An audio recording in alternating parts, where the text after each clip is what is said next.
Hi, I'm James McGuire, editor-in-chief of eWEEK, and today we're talking about a topic that is really at the center of enterprise IT, that is digital transformation. Digital transformation certainly gets a lot of buzz. I think there's a certain amount of confusion around it. To shed insight into it, I'm joined by someone who knows a lot about the topic. With me is Paul Roehrig, head of strategy, Cognizant Digital Business and Technology. Paul, thank you very much for joining us today. Hey, thanks, James, for having me.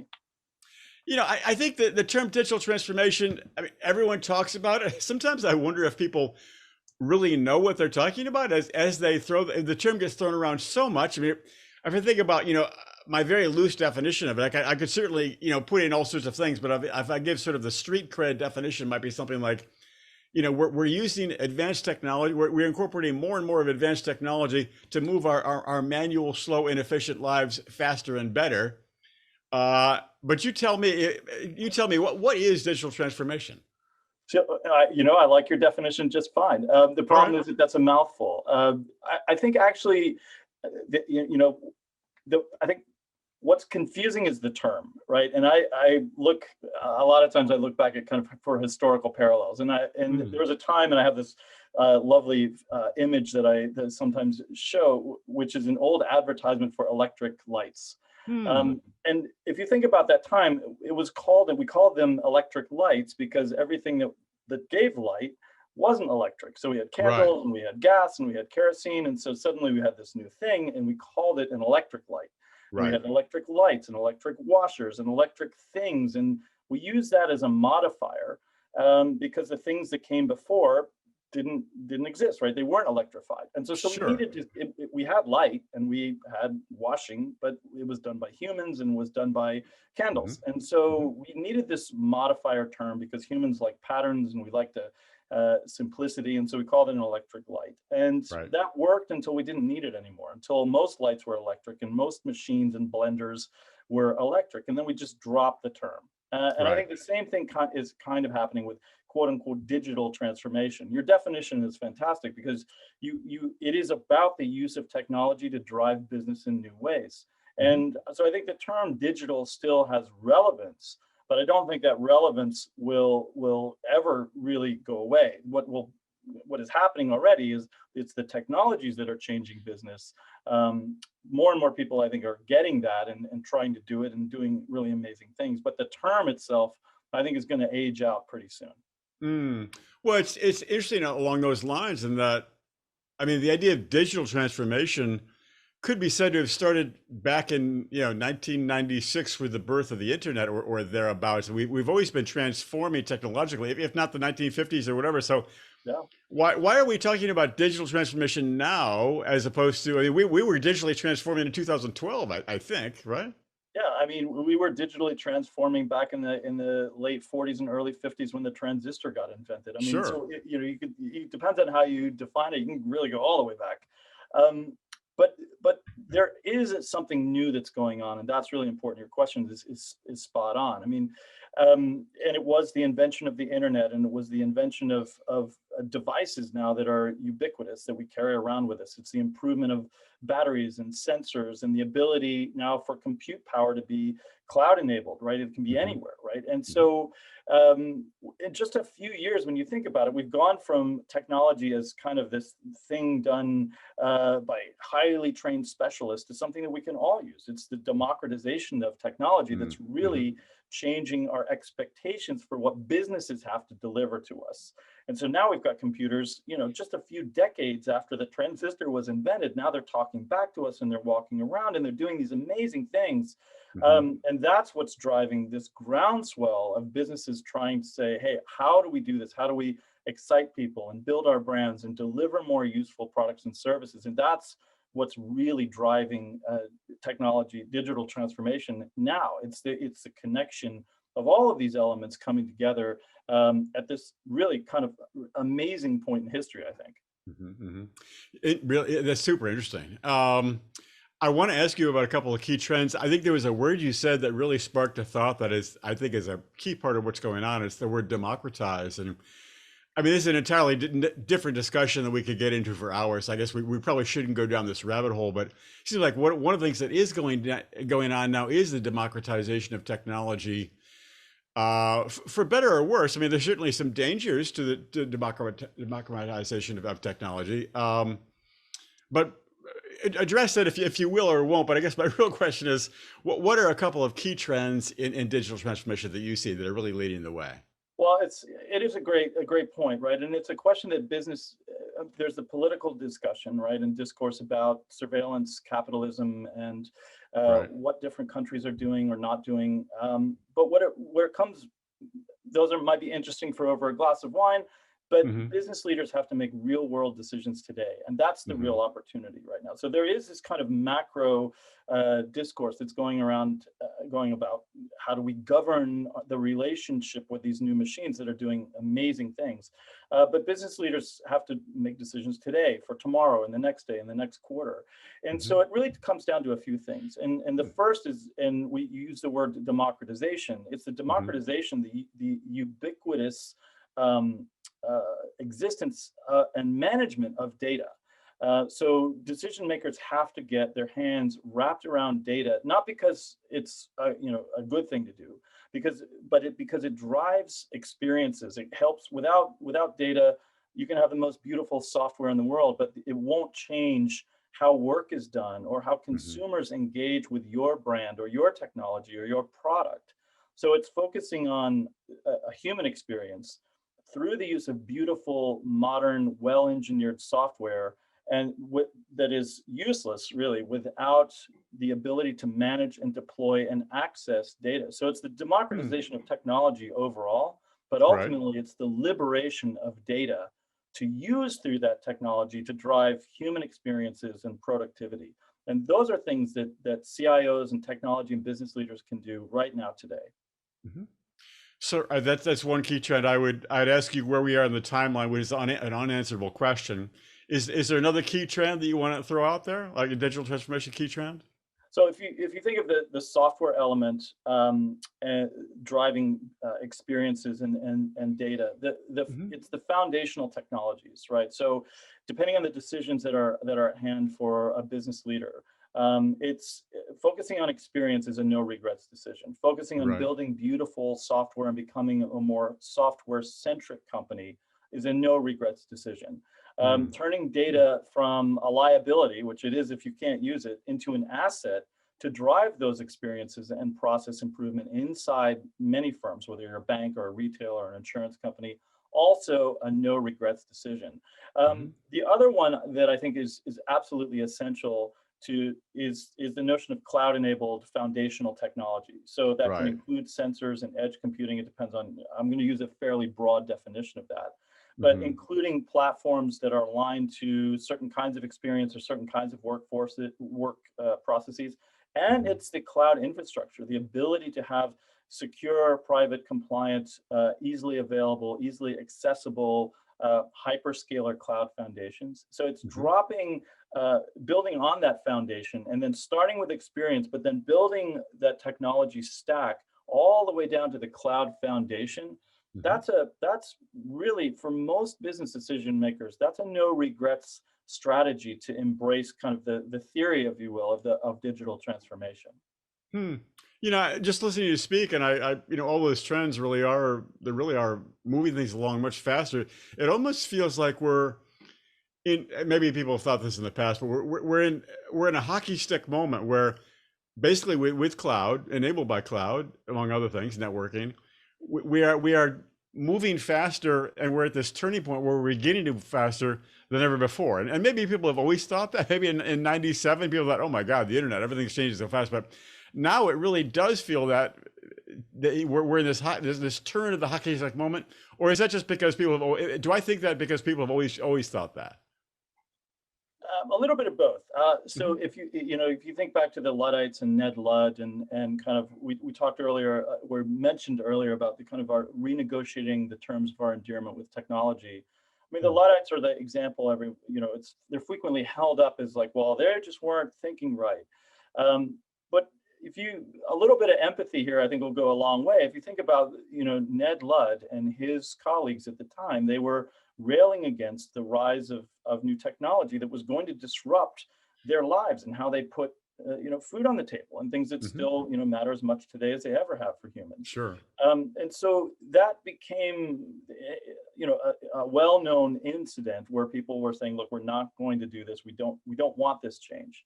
And it turned out in a lot of ways they were right, right? So the Mm. technology had been invented, but the deployment of it was accelerating, and it was impacting humans' lives, right? Hmm. Our lives.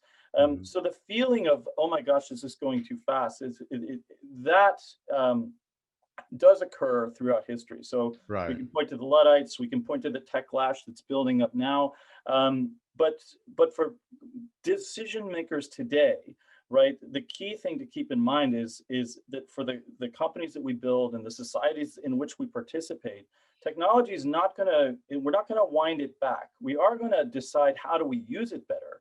And that's going on right now. But the Mm. decision makers that are embracing this, or wrestling with it, I should say, the challenges and opportunity of technology, that path is becoming clear, and it does feel disruptive, and that does happen throughout history. But you're absolutely right that there is this feeling around us, that, hey, we're at a major inflection point. We need to really think about how we turn the wheel Hmm. around using technology in our business, and in our societies. Hmm. It's a process, to be sure, and one that with plenty of challenges and plenty of confusions. I want to give you a chance to talk about your work in Cognizant, and how Cognizant is moving the process of digital transformation forward. How does that work? Well, it gets back to that kind of that new business and technology stack, where if you start with experience, and then you've got beautiful software, and then you've got applied intelligence, so using new algorithms, and then relying on liberated, accessible, secure, compliant data, sitting on a foundation of cloud-enabled technology and sensors and platforms. And if you start with a very simple process or an experience, like processing a claim, or Hmm. I'm trying to buy something online, or even I'm having an in-store experience, or I'm trying to have you get a mortgage serviced.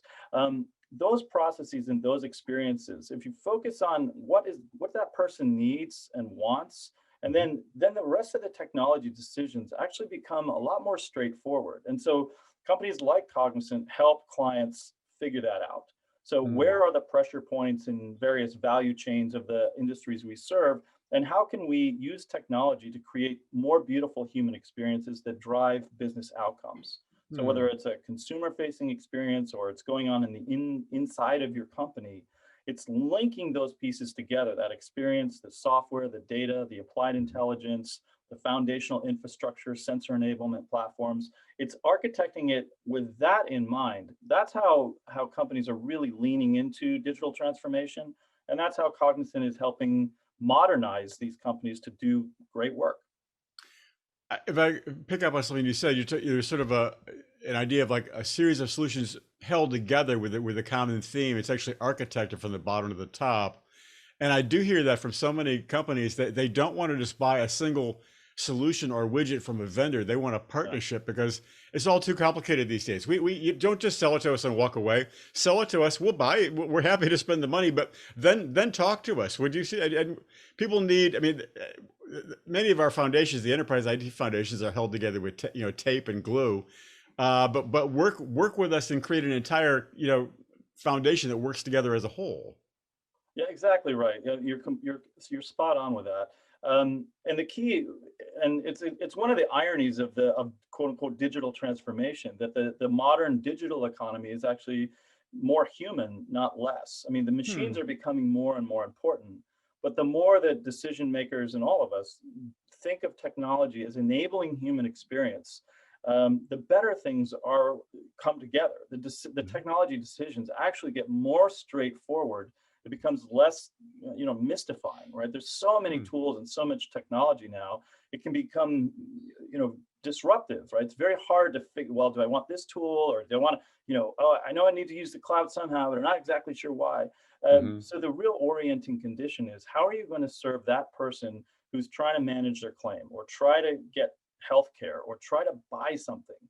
And that helps kind of streamline the decisions that need to be made, to really unlock a lot of value. So that's one of the ways I think that a lot of, it helps simplify things in a way that it doesn't, so you don't feel like you're going into the restaurant and kind of assembling your own meal. Like, I want this parsley and I don't want that cheese, but I want that.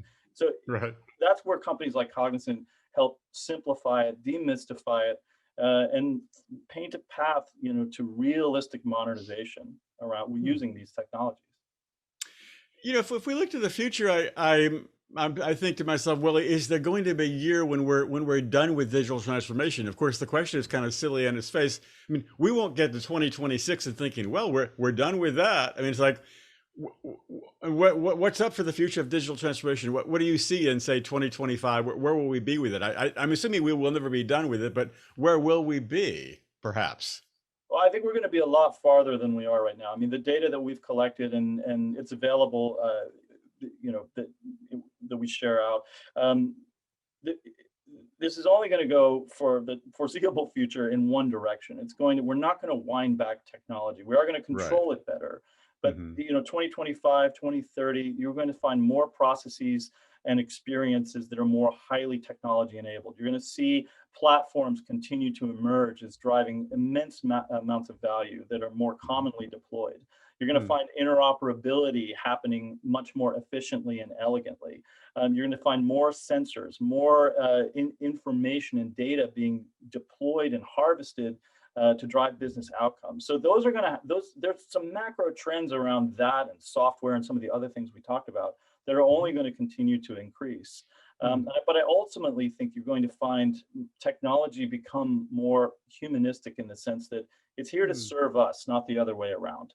That's one of the big shifts that we're all beginning to try to manage, not only in our businesses, but in our personal lives and in the policy debates that we're having all over the world right now, really. And so these trends are not slow, right? I mean, it feels really fast, like you said, but it's not going to happen overnight. These things are going to continue to evolve, continue to emerge. You're going to see a lot more innovation, a lot of application of these machines that have been built very fast. So I think I'm really optimistic about the future. I think it's a great time to be in technology. It's a great time to be in business. If you're looking for consistency, it might not be the best time, but if you're looking to innovate, you're looking to explore, you're looking to create, you're trying to make sense of new tools and new policies and new ways of interacting with each other and content and software, it's a fantastic time to be doing what we're doing.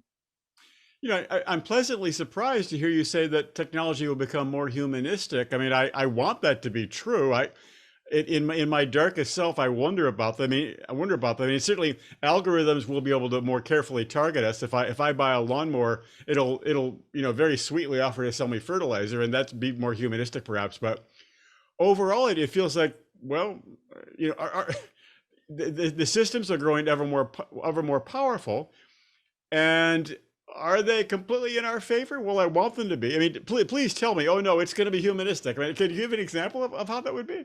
Sure. Look at any debate that's going on right now about policies related to technology, whether it's social media or IP or privacy. I mean, the debates. So I'm long on humans, right? I think Yeah, we've done pretty well, and I think true. we're going to continue to do well. I think we Yeah. are at a point where we're wrestling with some really important things. But Hmm. when you look back over time, whether it's 2,300 years ago, Socrates argued against the use of the written word. But you'd have to be really pretty cynical to think that writing didn't help humanity, right? And you can Right. look at, and then we talked about the Luddites.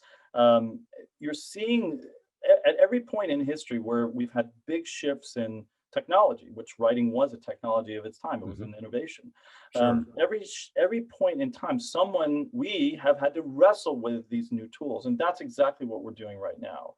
And so I do feel like the debates that are happening right now, you see them in books coming out, you see them in elections, right? You see these, and you see them in boardrooms as well. People are really starting to ask good, solid, important questions about, should we do this? Like, is this the right use of data? Is this the ethical thing for us? Is this going to impact our brand? Are we building trust? These questions are no longer kind of happening in the fringes. They're happening, where companies are making real bets on who do they want to be? How do they want to collect and use data? How can we use technology and software to build trust rather than erode trust? Mhm.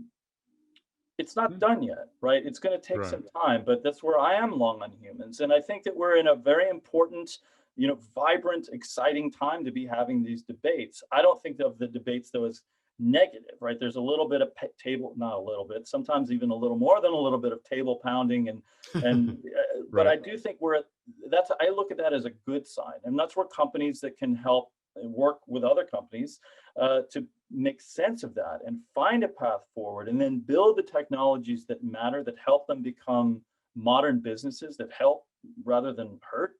In Mhm. some cases, that's the future that I anticipate for the world. Mhm. I think you said it, Paul. I like the sound of the fact that you're long on humans. I'm gonna say I'm long on humans as well. Go humans. Go us. At any rate, Paul, thank you very much for sharing your expertise. It was fascinating. Thank you very much. Thanks for having me.